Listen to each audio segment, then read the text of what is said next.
Okay, team. So today I'd like us to have a look at GBPUSD. So it's currently moving great, going to where I always expect my positions.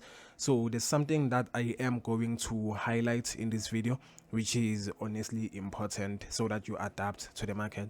So without any further ado, GBPUSD is what we are going to be having a look at. Okay guys, so here I am currently on the 1 hour time frame. As you can see, GBPUSD.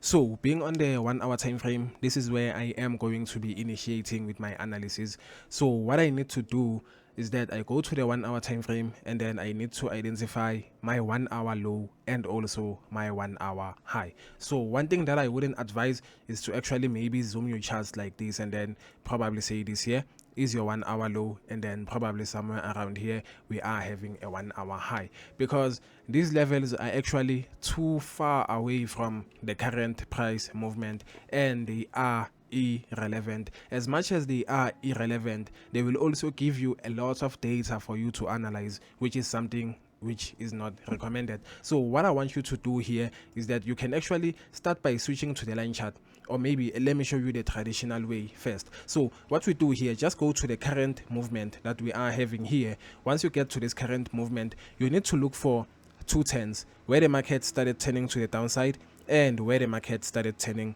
to the upside. So looking at this, I can see that somewhere around here it's when the market started pushing where to the downside. So here I am going to have my 1 hour high, and then I look for where the market started turning to the upside. So if you look at it from the bars, you will see so many levels as here. As you can see, from here the market started pushing where to the upside. Also from here the market started pushing where right here to the upside, and lastly somewhere around here the market started pushing to the upside. So these are enough levels. So now you can see that okay, here I have a low, here I have a low, and also here I have what, a low. So now I need to check which lows are valid and which ones are not valid, since I have a number of them. But even if you have one low, make sure that you check if it's valid.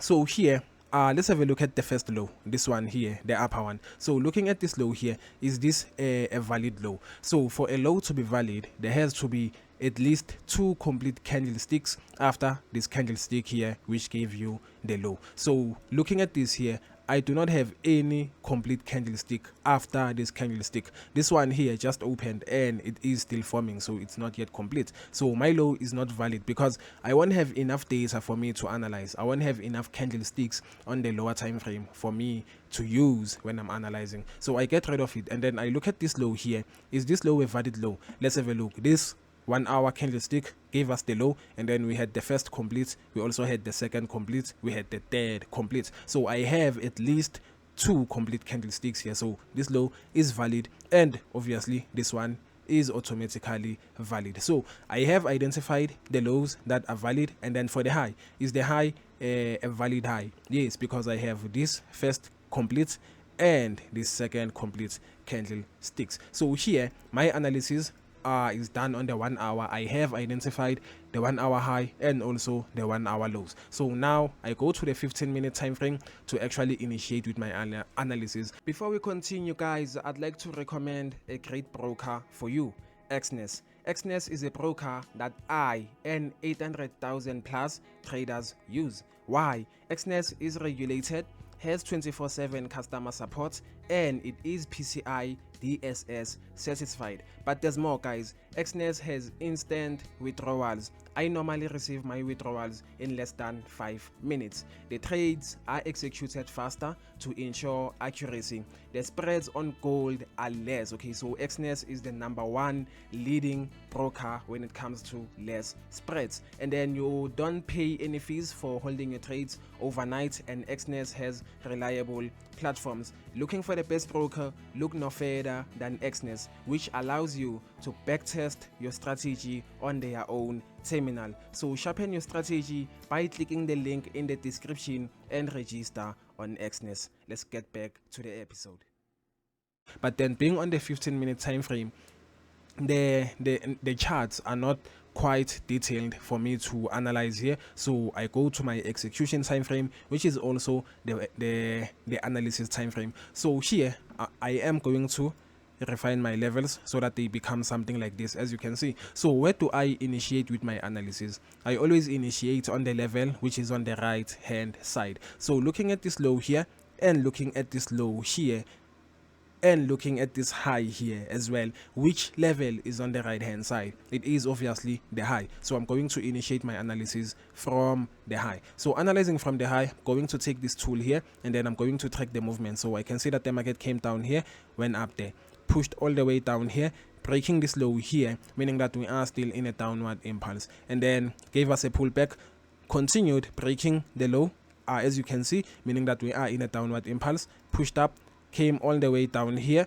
went all the way up here. Now we do not have any maybe a low here so that we can say we are now having a correction, which will be something like this. As you can see, we do not yet have this low here that can tell us that we are now having a correction. So this means what? We are still in an impulse.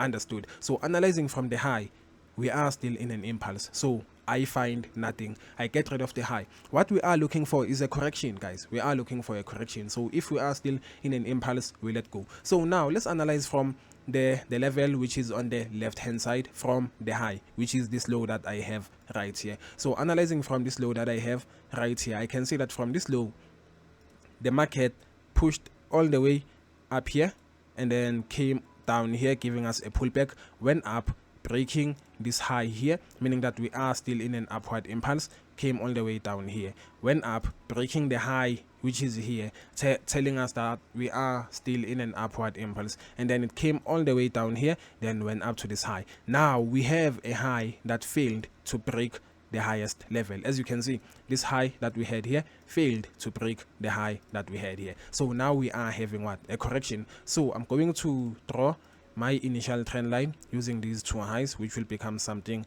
like this, and then now I need to make use of the same trend line on the lower side, the lowest level in between this high here and also this high here, which is this low that I have here. So I'm going to take my trend line, going to paste it right here, and then what I do, I drag it to the left as well. Dragging it to the left, you'll see that it gives you a touch around here, and then here we have what? A second touch.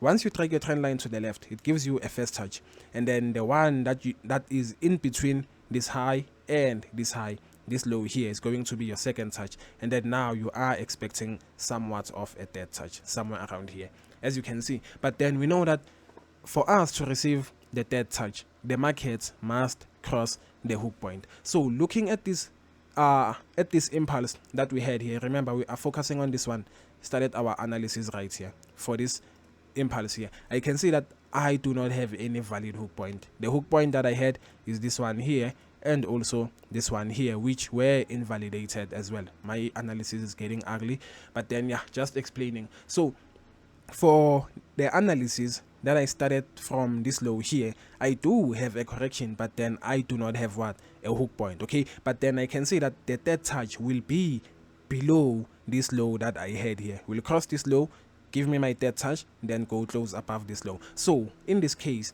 I can get rid of this low and then use this level here. My apologies. And then I will use this level here as my hook point. So this is now a hook point, and changing this level to a hook point, it means now my analysis starts here. Why? Let me show you. Because if I start here, I can see that the market pushed all the way up, came down here, giving me what? A hook point. Pushed all the way up here, came down right here, gave me what? A hook point. Pushed all the way up there, came down a bit to here, giving me what? Another hook point. And then pushed all the way up here, came down here, and then also signifies or shows me that we are still having a correction even if I start on this low. So this here will be my entire analysis for this setup for this GBPUSD dog. So what I am expecting on GBPUSD now is GBPUSD to start pushing down. As you can see, can actually have a pullback. We are used to them, so let me just do this accurately. So it can push to the downside. I am expecting it to cross my hook point, give me a dead touch, probably somewhere around here. Upon giving me a dead touch, I want it to go and close above my hook point. Once it closes above my hook point, I take my buy position right here when the 5 minutes closes, and then my stop loss must be below the previous hook point, which is this one here. This is my previous hook point, so my stop loss will be below this hook point that I have here. And then the take profits, I will need to measure this entire impulse here going to the upside, so this will be it here, as you can see. So taking my TP level is going to be up there, which is approximately 1:3.4 in return. So yeah, this is the setup. And then I also spoke about adapting to the market. So let's say the market now crosses the trend line and then turns somewhere around here, going all the way to the downside. Does this mean the setup is not valid because we have crossed the trend line? No, you just need to adjust your trend line so that it now accommodates this high that will be created around here, which also failed to break this high. And then you will just do the same process, make a copy of this trend line, paste it on the lower side, same thing over and over again. So the setup is only invalidated if we cross this high, here. Why? Because it will mean that we are having what? A correction. Same thing here, as you can see, we crossed the high, saying that we are having an impulse. Crossed the high, signifying that we are having an impulse. So if it crosses this high that I have here, that's when I can say now the setup is invalid because we are still in an impulse. But if it doesn't cross this high, then we are still in a correction. So this will be the analysis that I have. Hopefully it turns here and doesn't cross this high, but then more for another video.